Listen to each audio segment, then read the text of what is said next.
نص سے جو غازی صاحب کہہ رہے تھے کہ نص وہ تقاضا کرتے کہ نص بیان کی جائے، تو نص جانے والوں کو ہم نص دکھا رہے ہیں کہ قرآن مجید نے کہا وَهُمْ صَاغِرُونَ کہ ذمہ مسلم حکومت میں رہتے ہوئے اس پر اس کو رکھا جائے گا اس حال میں کہ وہ صاغر ہیں۔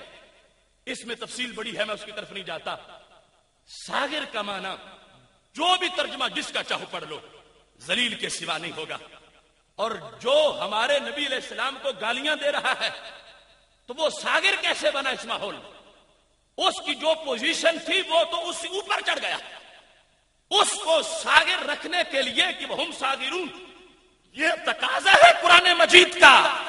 اگر وہ ایسا جرم کرتا ہے اس جرم پر شرعی حد جو قتل کی ہے وہ مرتب ہوگی، تو پھر وہ ہم صاغرون کے تقاضے پورے ہوں گے۔ جو اکڑ کے چلے، توہین کرے اور اسے کچھ نہ سمجھے اور ایسا کرتا پھرے اور ایسی جو ہے وہ روش پیدا ہو جائے تو پھر ہم صاغرون کا تقاضا ہی پورا نہیں ہوتا۔ اس واسطے قرآن مجید کے نصوص قطعیہ ان کو پیش نظر رکھتے ہوئے ہمیں یہ اپنے ایمان کو ہر چیز پہ مقدم رکھنا ہے اور اللہ تعالیٰ کے اس حکم کی طرف مزید متوجہ ہونا ہے۔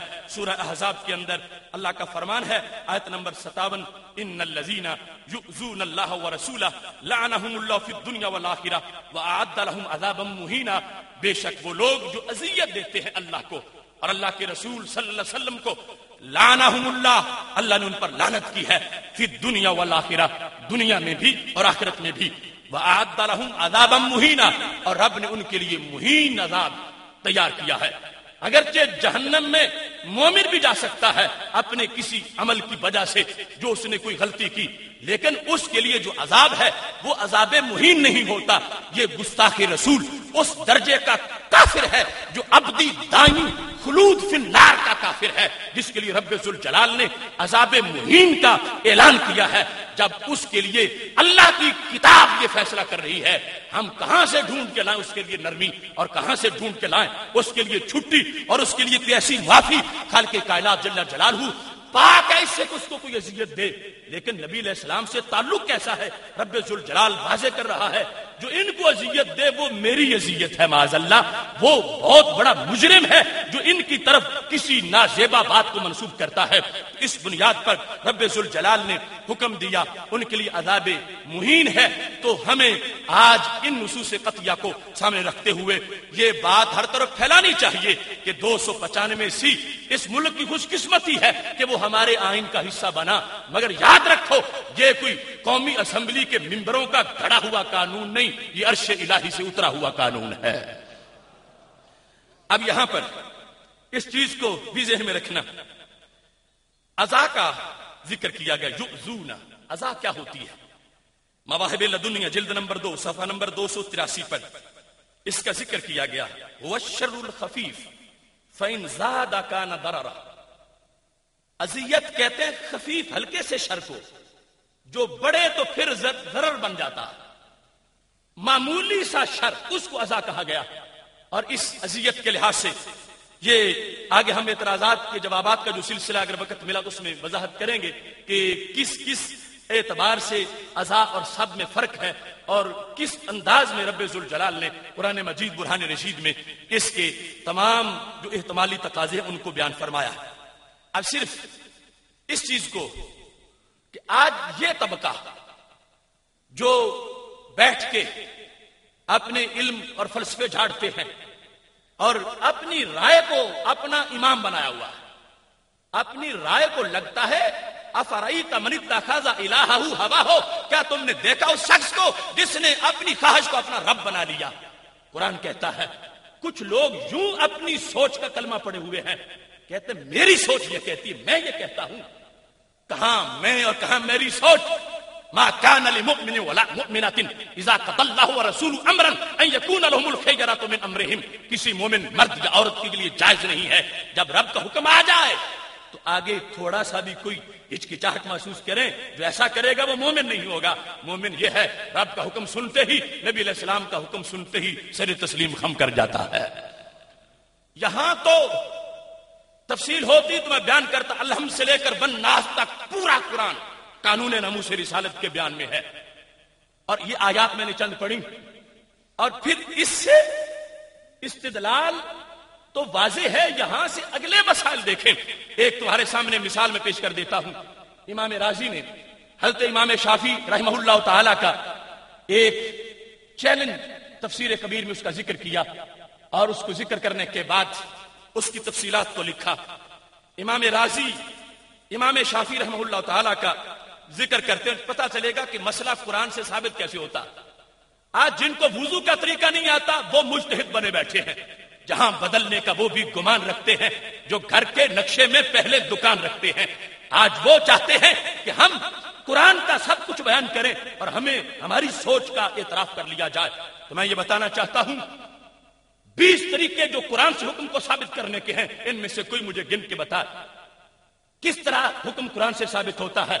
امام شافعی رحمہ اللہ تعالی بیٹھے تھے مسجد حرام میں اور فرمانے لگے لا تسألونی عن شیء الا اجبتکم فیہ من کتاب اللہ, مجھ سے جو پوچھو میں قرآن سے جواب دوں گا. جب آپ نے یہ دعویٰ کیا تو ایک شخص نے پوچھ لیا ما تقول فی المحرم اذا قاتل الزنبور.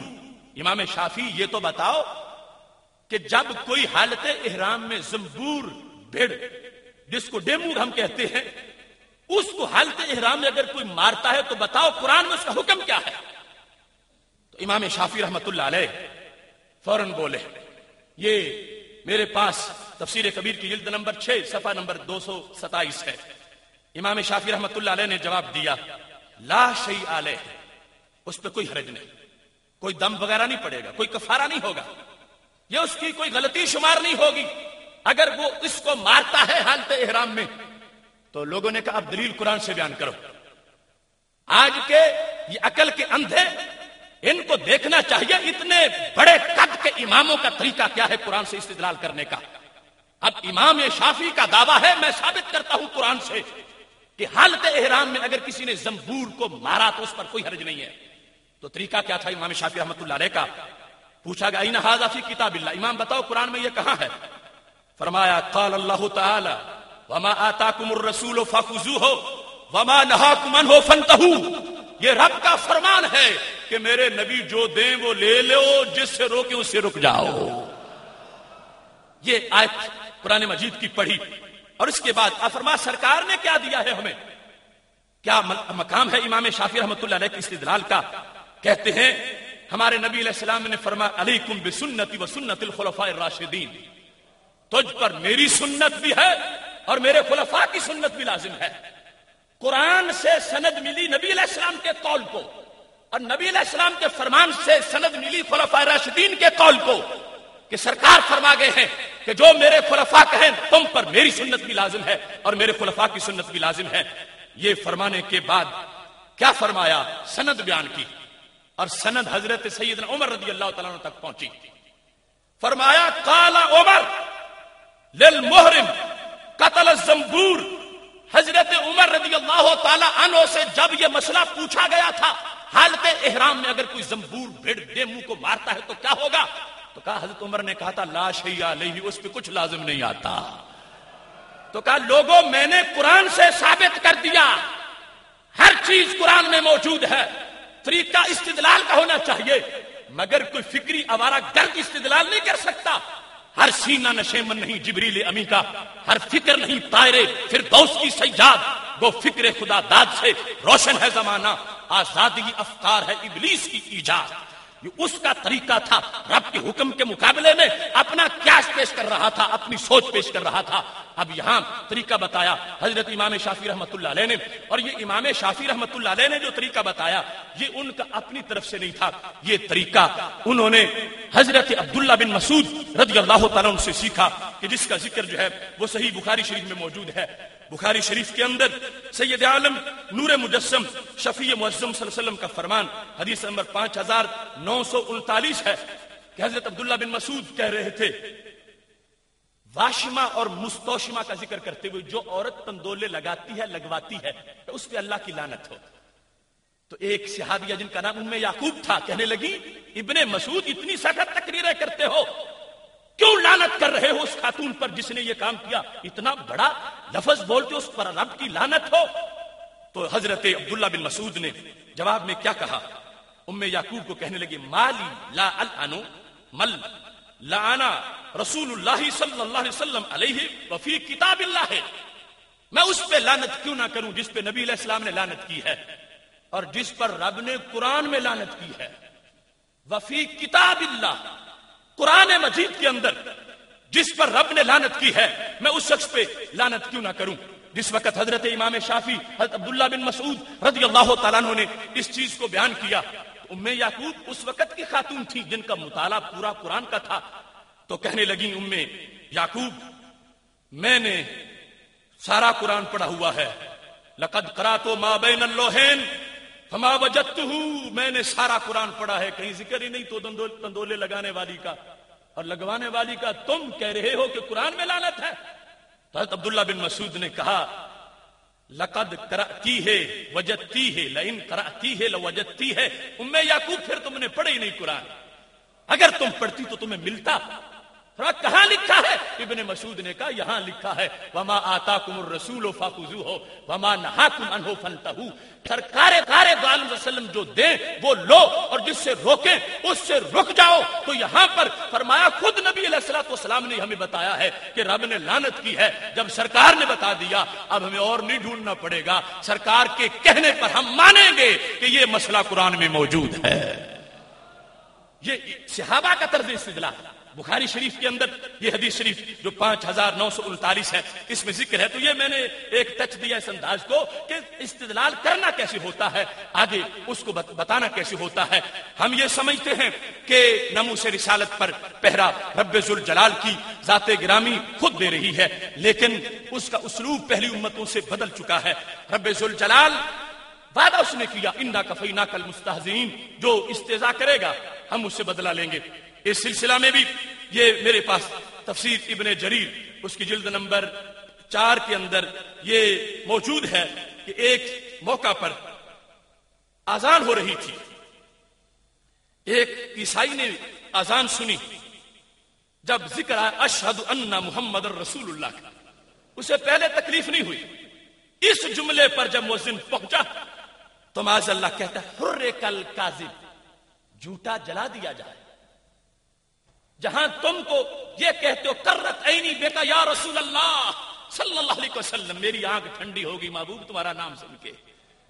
جب لوگ پڑھتے ہو قرۃ عینی بیکا یا رسول اللہ صلی اللہ علیہ وسلم، اب وہ بدبخت عیسائی یہ شروع سے سمجھتے ہیں کہ اصل اپوزیشن سرکار کی ذات ہے ہماری معاذ اللہ. تو کہتے جب اشہد ان محمد رسول اللہ کا ذکر ہوا تو کہتا حرک الکاذب، جھوٹے کو جلا دیا جائے. غصے سے بھرا ہوا تھا بدبخت، ایسا بولا تو نتیجہ کیا نکلا؟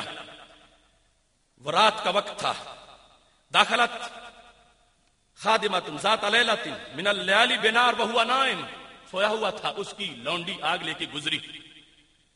فسقطت شرارہ، ایک انگارہ گر گیا. فاحرقت البیت، فاحرقت البیت، اس شرارے نے احرقت، سارا گھر جلا دیا. فاحترق ہوا واہلو، خود ہی نہیں گھر والے بھی سارے جل گئے. تو ایسا خود ہوتا ہے، اللہ ایسا کر دیتا ہے. مگر یہ اس امت کا قانون پہلی امتوں سے مختلف ہے.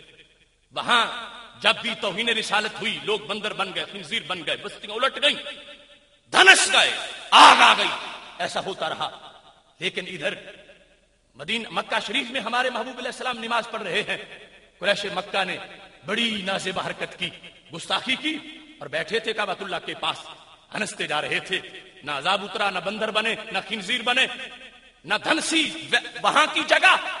تو کیا اللہ کی قدرت میں کوئی کمی آ گئی تھی؟ نہیں، اس کی قدرتیں پہلے بھی کامل تھیں، اس وقت بھی کامل تھیں، آج بھی کامل ہیں.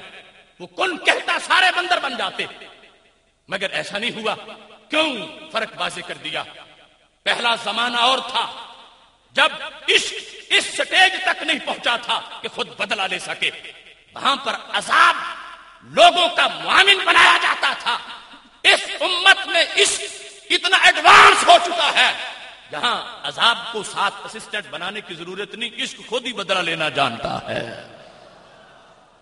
عشق نے بدلے لیے. اللہ نے فرمایا ان کے ہاتھوں سے میں عذاب دلواؤں گا تاکہ سینے بھی تو ٹھنڈے ہوں جب ان کو قتل کرے.